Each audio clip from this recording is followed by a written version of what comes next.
L'histoire de la création et de la chute de l'humanité. Au commencement, il n'y avait que le silence, un vide infini de néant. Mais alors, une voix s'éleva. Par une seule parole, Dieu insuffla la vie dans les ténèbres, les emplissant de lumière, de beauté et d'un potentiel sans limite. La terre prit forme. Les eaux se rassemblèrent et des montagnes surgirent des profondeurs. Les forêts commencèrent à prospérer, les rivières coulèrent librement, et des créatures de toutes sortes trouvèrent la vie dans ce paradis nouvellement formé. Mais au milieu de toutes ces merveilles, il y avait quelque chose de plus, quelqu'un de plus. Dans un acte unique de création intime, Dieu forma un homme à partir de la poussière du sol et insuffla en lui le souffle de vie. Cet homme était Adam. Puis, à partir d'Adam, Dieu créa une compagne, une partenaire parfaite, Ève. Ensemble, ils n'étaient pas seulement des habitants de la terre, ils en étaient les gardiens, chargés de prendre soin de ce monde parfait. As-tu déjà imaginé ce que ce serait de vivre dans un tel endroit? De marcher librement dans un paradis sans douleur, sans tristesse, en parfaite communion avec le Créateur lui-même. Dans cet Éden, il n'y avait ni séparation, ni honte, ni pensée ou crainte cachée. Adam et Ève marchaient avec Dieu, leur vie entremêlée à la sienne d'une manière que nous, aujourd'hui, pouvons à peine concevoir. Ils avaient une raison d'être, la paix, et une intimité avec Dieu que l'humanité cherche à retrouver depuis lors. Cependant, au milieu de toute cette beauté, une ombre se profilait. Une décision devait être prise, symbolisée par un seul arbre, l'arbre de la connaissance du bien et du mal. Cet arbre, placé comme un test de confiance et d'obéissance, portait une interdiction divine. Ils pouvaient manger de tous les arbres du jardin d'Éden, mais celui-ci leur était défendu. Imagine le poids d'un tel choix, savoir que l'obéissance signifiait la vie, mais que la désobéissance apporterait quelque chose que l'humanité n'avait jamais connu, la mort. Que aurais-tu choisi si tu avais été là? Mais une autre voix se fit entendre dans le jardin. Une voix qui chuchotait le doute, soulevait des questions et semait la tentation. C'était celle du serpent, qui déformait les paroles de Dieu et plantait les graines de la méfiance. Dieu a-t-il vraiment dit, « Vous ne mangerez pas de tous les arbres du jardin » demanda-t-il à Ève. Avec cette simple question, une porte s'ouvrit. Le doute commença à grandir. Ève regarda le fruit. Il semblait beau, désirable, prometteur de sagesse et de connaissance. Elle tendit la main, le prit et en mangea. Avec cette seule bouchée, tout changea. As-tu déjà pris une décision que tu as profondément regrettée juste après? Imagine le flot de réalisation qui submergea Adam et Ève lorsqu'ils mangèrent. La prise de conscience et la perte. Leur conscience s'ouvrit, mais pas à la sagesse. À la place, ils découvrirent leur propre vulnérabilité et leur fragilité. Pour la première fois, ils ressentirent la honte. Ils tentèrent de se cacher, de se couvrir avec des feuilles, mais ils ne pouvaient échapper à la vérité de ce qu'ils avaient fait. Ils avaient brisé la confiance avec celui qui les aimait le plus. Et avec cet acte, le péché entra dans le monde. Alors, Dieu appela, « Où es-tu » Une question qui résonne encore aujourd'hui, traversant le temps pour atteindre chacun de nous, où en sommes-nous dans notre relation avec notre Créateur?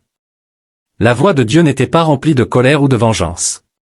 C'était la voix d'un père aimant, attristé par la perte de l'innocence, peiné par la brisure que le péché apporterait à sa création bien-aimée. L'harmonie d'Éden fut brisée, et les conséquences de ce choix se répercutèrent sur toute la création. La douleur, le labeur et la séparation d'avec Dieu allaient désormais marquer l'expérience humaine. Pourtant, même à ce moment-là, Dieu ne les abandonna pas. Le premier meurtre est la lignée sainte. Après la chute, le monde d'Adam et Ève fut à jamais transformé, marqué par la lutte et le chagrin. Mais au milieu de cette brisure, ils trouvèrent un espoir en accueillant deux fils, Caïn, l'aîné, et Abel, son jeune frère. Ces frères grandirent ensemble, chacun avec un rôle unique. Caïn travailla la terre, devenant agriculteur, tandis qu'Abel gardait les troupeaux, devenant berger. Même hors de l'Éden, ils savaient qu'ils pouvaient encore honorer Dieu. Ainsi, ils apportèrent des offrandes, des cadeaux destinés à exprimer leur gratitude et leur dévotion. Mais quelque chose d'invisible, mais profond, les différenciait dans leur cœur. Abel offrit les meilleures portions de son troupeau, un don issu d'un véritable esprit d'adoration, donnant à Dieu ce qu'il avait de meilleur. Caïn, en revanche, offrit une partie de sa récolte, mais son cœur était éloigné de Dieu. En observant leurs offrandes, Dieu accepta celle d'Abel mais rejeta celle de Caïn. Mais pourquoi? Serait-ce que Dieu voyait au-delà des sacrifices, jusqu'aux intentions, au plus profond de chaque cœur? L'histoire nous dit que la jalousie commença à ronger Caïn, une graine obscure qui grandissait à chaque instant. Il regardait son frère avec amertume, ressentant la morsure du rejet. Dans sa miséricorde, Dieu parla à Caïn pour l'avertir. « Pourquoi es-tu en colère? Si tu fais ce qui est juste, ne seras-tu pas accepté? Mais si tu ne le fais pas, le péché est tapis à ta porte. Il désire te dominer, mais toi, domine-le. » Ces paroles étaient une chance, un appel à s'éloigner des ténèbres. Mais Caïn laissa l'amertume le consumeur. Un jour, alors qu'ils étaient dans les champs, Caïn frappa point un moment de rage et d'envie. Dans un accès de rage et de jalousie, Caïn ôta la vie de son frère. Le premier sang fut versé sur la terre, marquant la descente de l'humanité dans la violence et la perte. Qu'ont dû ressentir Adam et Ève en perdant un fils, tué par leur autre enfant? Imagine leur chagrin, leurs questions. Le péché, qui avait commencé dans le cœur des parents, s'était maintenant propagé au cœur de leurs enfants. Le monde, autrefois parfait, venait de connaître son premier meurtre. Mais même lorsque Caïn fut banni, condamné à errer, Dieu montra sa miséricorde. Il mit un signe sur lui pour le protéger de ceux qui voudraient se venger, un symbole de grâce, même dans le jugement. Cependant, les descendants de Caïn empruntèrent des chemins de rébellion, s'éloignant encore davantage de la lumière de Dieu. Une nouvelle lignée d'espoir. Au milieu de cette douleur, une nouvelle lueur d'espoir apparut. Adam et Ève eurent un autre fils, qu'ils nommèrent Seth. Par Seth, une lignée de fidèles à Dieu naquit. De cette lignée sainte émergèrent des hommes et des femmes qui cherchèrent Dieu, marchèrent dans ses voies et gardèrent vivante l'espérance de la rédemption. C'était une lignée porteuse de promesses, préservant la mémoire de l'Éden et l'anticipation de celui qui viendrait restaurer toutes choses. Ainsi, au cœur de la brisure de l'humanité, une lumière persistait, un héritage de foi transmis de génération en génération. Le grand déluge et le salut de Noé. Les générations passèrent, et le monde sombra dans des ténèbres encore plus profondes. L'humanité se multipliait sur la terre, mais le péché se multipliait avec elle. La violence envahissait chaque recoin, et l'ambition égoïste gouvernait les cœurs des hommes et des femmes. Les gens s'étaient tellement éloignés de Dieu que même leurs pensées étaient continuellement tournées vers le mal. La beauté et l'harmonie de la création étaient ensevelies sous la cruauté et le chaos. Mais au milieu de ces ténèbres, un homme suivait un chemin différent. Cet homme s'appelait Noé. Noé était un homme de foi, un homme qui écoutait la voix de Dieu, même lorsque le monde autour de lui était sourd à cette voix. À cause de sa droiture, Noé trouva grâce aux yeux de Dieu. Un jour, Dieu parla à Noé, lui livrant un message qui allait tout changer. « Je vais mettre fin à l'humanité, car la terre est remplie de violence à cause d'eux. Je vais détruire la terre avec ses habitants. » C'était un message de jugement, mais il contenait aussi un plan de salut. Dieu ordonna à Noé de construire une arche, une immense structure en bois, sans précédent dans le monde. Cette arche serait un lieu de refuge, un sanctuaire pour préserver la vie au milieu de la tempête à venir.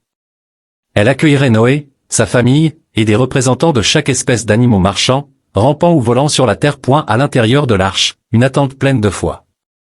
À l'intérieur de l'arche, Noé et sa famille attendaient, dérivant sur une mer infinie. Les jours se transformèrent en semaines, puis en mois.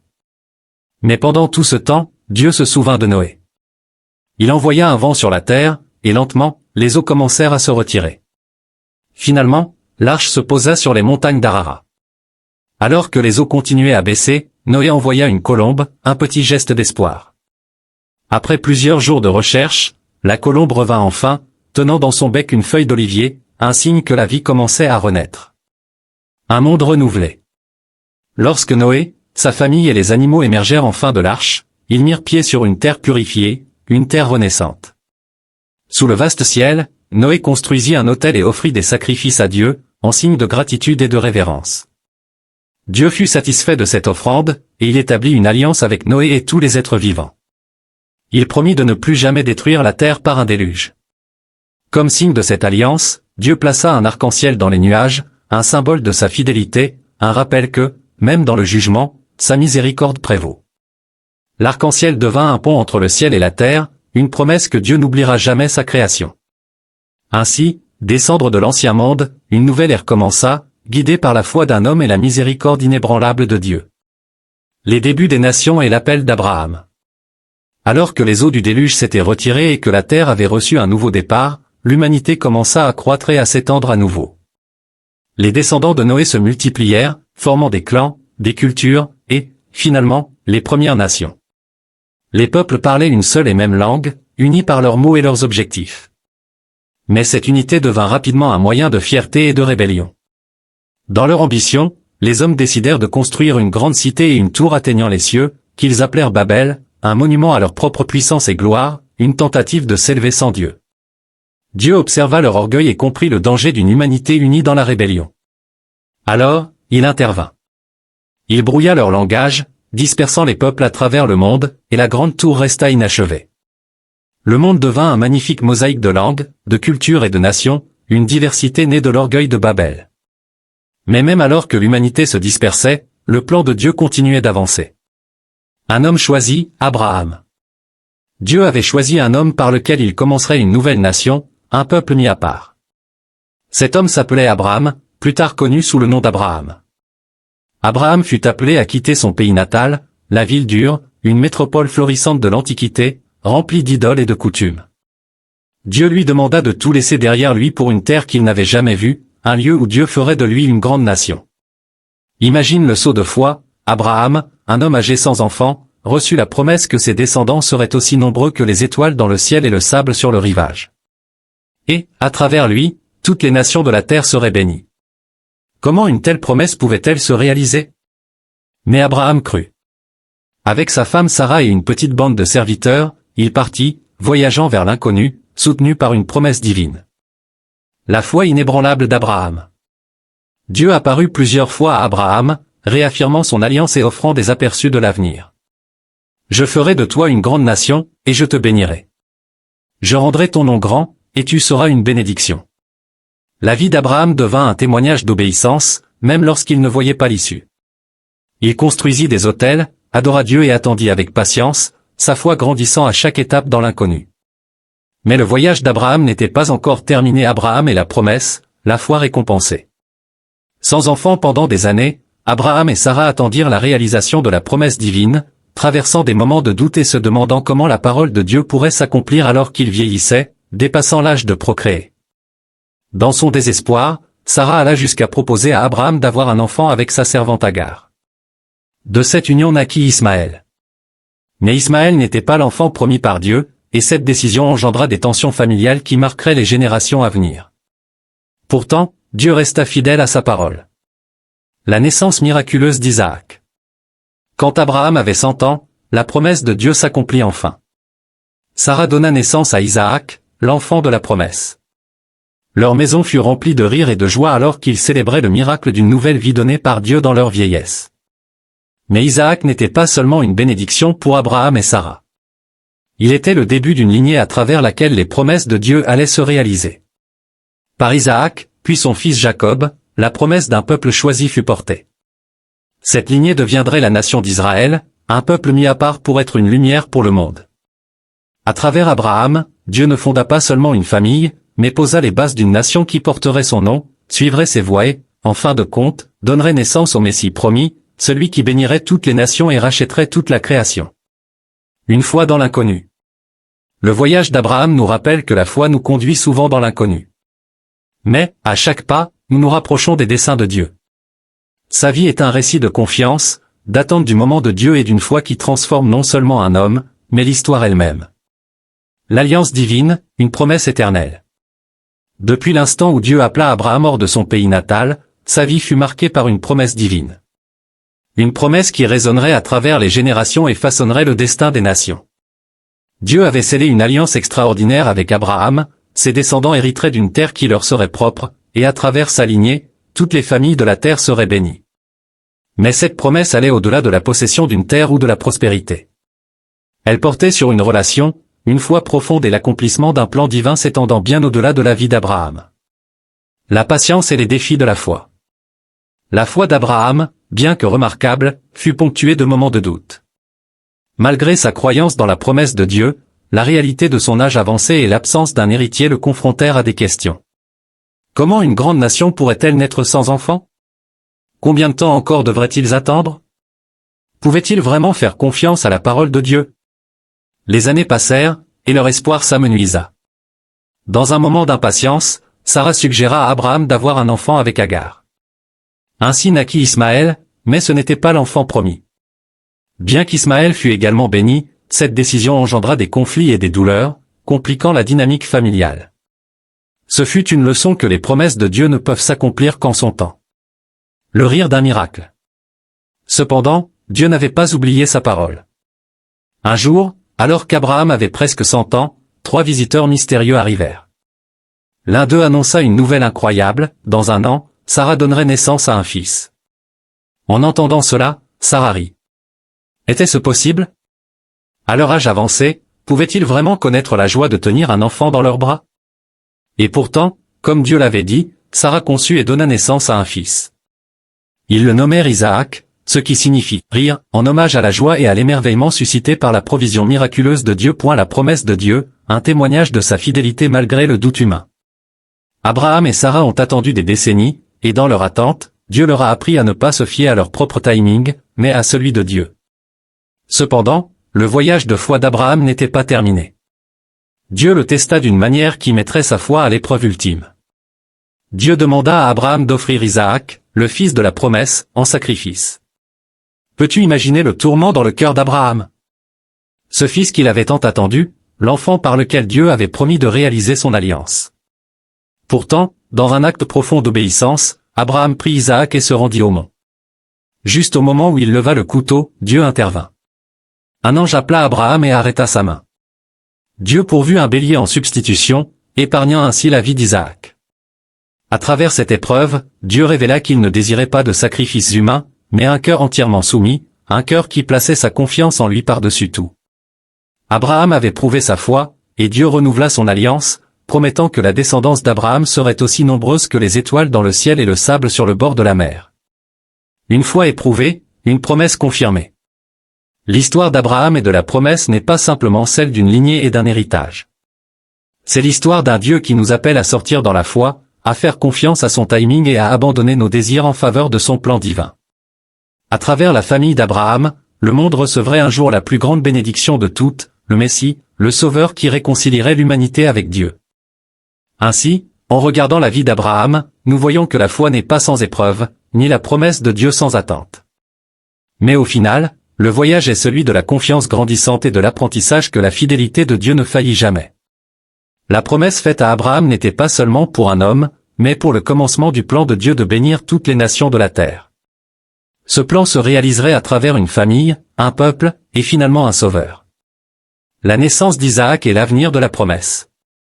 La naissance d'Isaac marqua l'accomplissement d'une promesse longtemps attendue et le début d'un nouveau chapitre dans l'histoire du peuple choisi de Dieu. Isaac, l'enfant du rire et du miracle, grandit sous l'œil attentif d'Abraham et de Sarah. Il n'était pas seulement leur fils, mais un symbole vivant de la fidélité de Dieu et de l'espoir futur pour une nation qui porterait le témoignage de l'alliance divine d'Abraham. Le mariage d'Isaac et Rebecca. À mesure qu'Isaac grandissait, il apprenait les récits du voyage de son père, des promesses de l'alliance et de la direction inébranlable de Dieu. Lorsqu'il fut temps pour Isaac de se marier, maintenant âgé et sage, Abraham chercha une femme pour Isaac, une femme qui porterait la lignée de la promesse. Abraham envoya son serviteur fidèle dans sa terre d'origine pour trouver une épouse, sachant que ce choix était crucial pour le plan de Dieu. Par la direction divine, le serviteur trouva Rebecca, une femme de foi et de bonté, qui quitta volontiers sa famille pour rejoindre Isaac dans une terre étrangère. Isaac et Rebecca devinrent mari et femme, et ensemble, ils continuèrent l'héritage d'Abraham. Cependant, tout comme Abraham et Sarah avant eux, Isaac et Rebecca firent face à la douleur de l'attente. Rebecca eut du mal à concevoir, et des années passèrent avant que leur prière ne trouve réponse.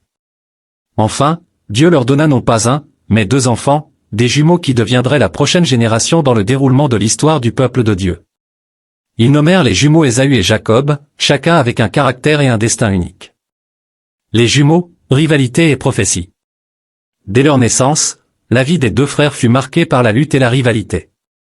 Ésaü, l'aîné, était un habile chasseur, un homme de la nature, au tempérament fougueux, tandis que Jacob était plus calme, préférant demeurer à la maison et étant connu pour sa ruse. La tension entre eux grandit à mesure qu'ils atteignaient l'âge adulte, alimentée par une prophétie donnée à Rebecca, selon laquelle l'aîné servirait le cadet. Cette promesse inhabituelle annonçait la voie future de la lignée choisie de Dieu, une lignée qui ne suivrait pas l'ordre habituel des droits d'aînesse, mais qui se déroulerait selon le choix souverain de Dieu. Un jour, lorsqu'Ésaü rentra d'une chasse épuisé et affamé, Jacob saisit une occasion.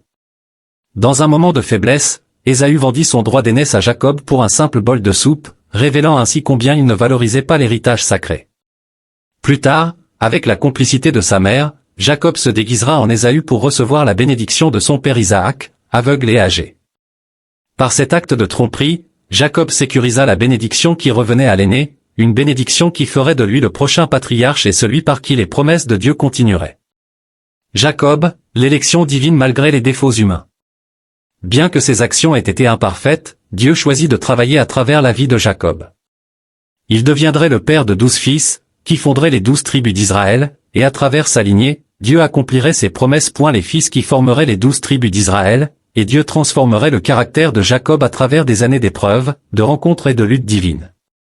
Après que Jacob ait fui la colère de son frère, il eut une rencontre qui changea sa vie avec Dieu, dans un rêve à Bethel. Il vit une échelle qui atteignait le ciel, avec des anges montant et descendant.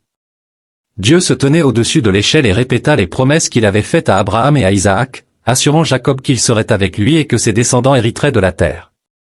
Jacob se réveilla, réalisant qu'il avait rencontré le Tout-Puissant, et là, il fit un vœu, marquant Bethel comme un lieu sacré, un témoignage de la présence de Dieu avec lui. À travers les vies d'Abraham, d'Isaac et maintenant de Jacob, la promesse du covenant de Dieu se déroulait. Chaque patriarche faisait face à des luttes, des moments de doute et des épreuves de foi, mais à chaque tournant, la main de Dieu était à l'œuvre, façonnant leurs histoires et poursuivant son plan pour un peuple choisi. De Jacob, que Dieu renommera plus tard Israël, viendront 12 fils, chacun étant l'ancêtre d'une tribu d'Israël.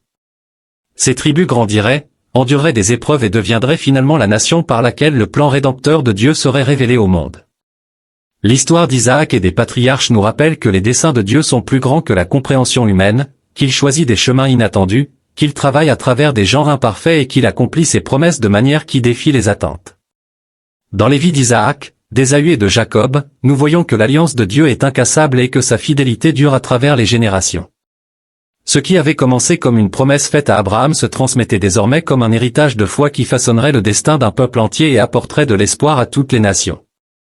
L'histoire d'Abraham et de la promesse continue de résonner comme un témoignage profond de foi, d'obéissance et de l'engagement inébranlable de Dieu. Le parcours d'Abraham n'était pas simplement un récit historique, c'était une narration qui illustre la profondeur de la promesse divine et de la réponse humaine. En vieillissant, Abraham affronta des moments qui testèrent le cœur même de sa foi. Dieu avait déclaré qu'il serait le père de nombreuses nations, pourtant la réalité était qu'il n'avait qu'un seul fils, Isaac. Chaque année qui passait apportait des questions, des doutes et le poids de l'attente, Dieu accomplirait-il vraiment sa promesse? La foi d'Abraham était un voyage marqué à la fois par des triomphes et des luttes, reflétant la condition humaine elle-même. Au milieu de l'incertitude, Dieu réaffirma son alliance avec Abraham à plusieurs reprises, chaque moment étant un doux rappel de sa fidélité. Un soir, Dieu conduisit Abraham dehors et lui dit de regarder le ciel nocturne et de compter les étoiles, si vraiment il pouvait les compter. Il dit, « Ainsi sera ta descendance. » Cette image vivante raviva un espoir renouvelé chez Abraham. Malgré les défis, Dieu lui rappelait que la promesse n'était pas seulement possible, mais certaine. Pourtant, même avec cette assurance, le chemin était semé d'obstacles. La foi d'Abraham allait bientôt être mise à l'épreuve ultime lorsque Dieu lui demanda de sacrifier Isaac, le fils par lequel la promesse devait être accomplie. C'était un commandement stupéfiant qui défiait la logique humaine. Comment Dieu pouvait-il demander la vie de l'enfant qui représentait tous les espoirs et les rêves d'Abraham? Alors qu'Abraham se préparait à cet acte de foi déchirant, il le fit avec une foi qui transcendait la compréhension. Il croyait que Dieu pourrait même ressusciter Isaac des morts, si nécessaire. Cette foi profonde se manifesta lorsqu'ils gravirent la montagne, Isaac portant le bois du sacrifice et demandant innocemment à son père, « Où est l'agneau pour l'Holocauste ?» Abraham répondit, « Dieu lui-même fournira l'agneau. » Ce moment résumait la confiance d'Abraham en la provision de Dieu. Lorsque le moment arriva et qu'Abraham leva le couteau, les cieux interviennent. Un ange appela à l'arrêter dans son acte, affirmant que Dieu avait vu la fidélité d'Abraham. À ce moment-là, Dieu fournit un bélier pris dans les buissons, un symbole puissant de substitution. Ce n'était pas seulement une question de sacrifice, c'était une question de compréhension de la nature de Dieu en tant que pourvoyeur. Cet acte de foi le legs d'Abraham a scellé son statut en tant que père de la foi, illustrant que la véritable obéissance nécessite souvent de remettre nos plus grands espoirs à la volonté de Dieu. Après cet acte, Dieu réaffirma son alliance avec Abraham en approfondissant les promesses faites auparavant. Parce que tu as fait cela et que tu n'as pas retenu ton fils, je te bénirai certainement et je multiplierai ta descendance comme les étoiles du ciel et comme le sable qui est sur le rivage de la mer. Ici, la promesse de descendants innombrables s'est entrelacée avec la promesse de bénédiction, rappelant que les plans de Dieu englobent toujours plus que ce que nous pouvons voir. Par Abraham, Dieu établissait un peuple qui porterait témoignage de sa fidélité. Cette alliance n'était pas seulement pour la famille immédiate d'Abraham, mais pour toutes les nations. Dieu avait promis qu'à travers la lignée d'Abraham, le monde serait béni, préfigurant le don ultime du salut par Jésus-Christ, un descendant d'Abraham. La vie d'Abraham fut un voyage marqué par l'espoir et la lutte, le doute et la croyance, le renoncement et la récompense. Son parcours de foi est un miroir qui reflète nos propres luttes et victoires. Comme Abraham, nous nous retrouvons souvent à attendre que des promesses se réalisent, à lutter avec des doutes et des incertitudes.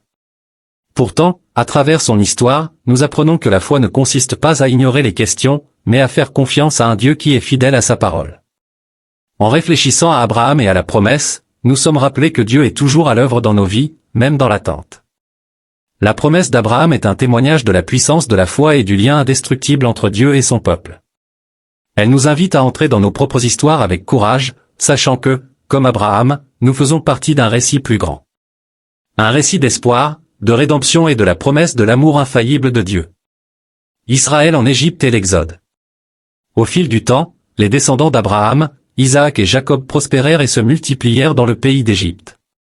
Accueillis initialement pendant une période de famine, la famille de Jacob, maintenant appelée Israël, s'installa dans la terre fertile de Gésène. Là, ils prospérèrent, devenant une grande nation et accomplissant ainsi la promesse de Dieu à Abraham que ses descendants seraient nombreux. Cependant, cette période de prospérité allait bientôt céder la place à un chapitre sombre de leur histoire. Un nouveau pharaon monta en Égypte, un pharaon qui ne connaissait pas Joseph, le fils de Jacob qui avait autrefois pris de l'importance en Égypte. Ce nouveau souverain considérait la population croissante des Israélites comme une menace, craignant qu'ils ne se soulèvent et ne rejoignent les ennemis de l'Égypte. Dans une tentative désespérée de maintenir le contrôle, Pharaon asservit les Israélites, les soumettant à des travaux forcés et à une cruauté extrême. Les cris des opprimés résonnèrent dans le pays et le peuple commença à perdre espoir. Comment la promesse de Dieu pourrait-elle se réaliser lorsqu'ils étaient enchaînés? Mais Dieu n'avait pas oublié son alliance. Au milieu de la souffrance, il se préparait à intervenir. Il suscita un leader, un homme nommé Moïse, choisi pour guider son peuple hors de l'esclavage et vers la liberté. Né pendant une époque d'oppression, Moïse fut élevé dans le palais de Pharaon, mais son cœur était toujours avec ses frères israélites.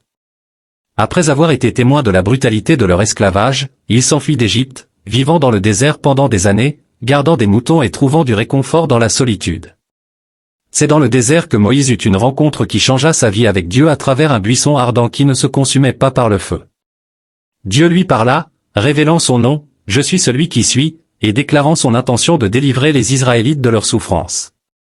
Le cœur de Dieu se révéla comme celui qui entend les cris des opprimés et agit en leur faveur. Moïse, rempli de doutes sur sa capacité à mener, se montra réticent. Mais Dieu le rassura, promettant qu'il serait avec lui. Moïse retourna donc en Égypte, armé non pas d'armes, mais de la puissance de la parole de Dieu. Il s'adressa à Pharaon avec un message simple mais profond, « Laisse aller mon peuple ». Mais le cœur de Pharaon se durcit et il refusa, rejetant Moïse avec mépris. Cela conduisit à une confrontation dramatique entre le Dieu d'Israël et les dieux de l'Égypte, à travers une série de plaies qui démontraient la suprématie de Dieu sur Pharaon et ses fausses divinités.